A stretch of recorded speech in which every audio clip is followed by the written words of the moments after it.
Welcome to the Museum Archives. I'm Alex Pizzati, I'm the head archivist. We have all the records of the museum's history in here, as well as the field records from its many expeditions around the world, including the material you want to look at, which is Clarence Fisher's excavations in Egypt and Memphis.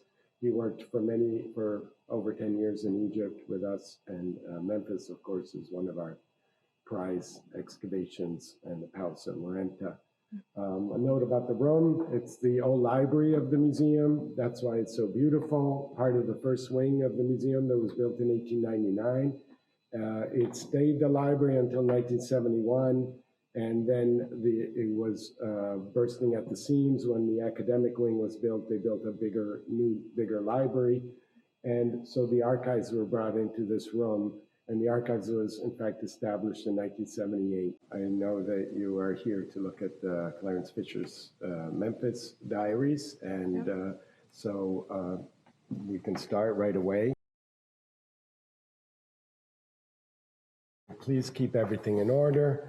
So Clarence Fisher was actually trained as an architect. In 1898, he got his degree at Penn in architecture, but he never practiced architecture. He ended up immediately being hired for the museum's excavations at Nippur in Mesopotamia, 1899 to 1900. And then later he moved on to working in Egypt, and the museum, he became museum curator of the Egyptian section from 1914 to 1924. And conducted excavations in many sites in Egypt and also in Palestine. And these are his diaries. He records every day what's going on in the field, and also problems with workers, if there's malaria or other problems. It's all discussed. There's the context and the records of the archives are really deep. Was this the place he lived? Or? And this is, in fact, yeah, it looks like that's the house for the expedition house, and they have a porch and their office and so on. Yeah, they have to take care of all these details. They're not just digging in the field; they're also minding, all the finances and hiring workers and dealing with government officials and so on and so on. So Fisher, he left in 1924 after a disagreement with our director at the time. He eventually moved to Jerusalem and moved to the Middle East altogether, and that's where he died in 1941.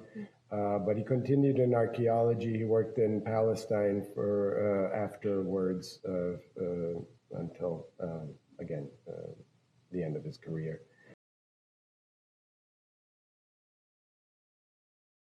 Great. So come over here. We have a spot over here, and I'll bring you the finding aid, and then the web materials. Okay, thank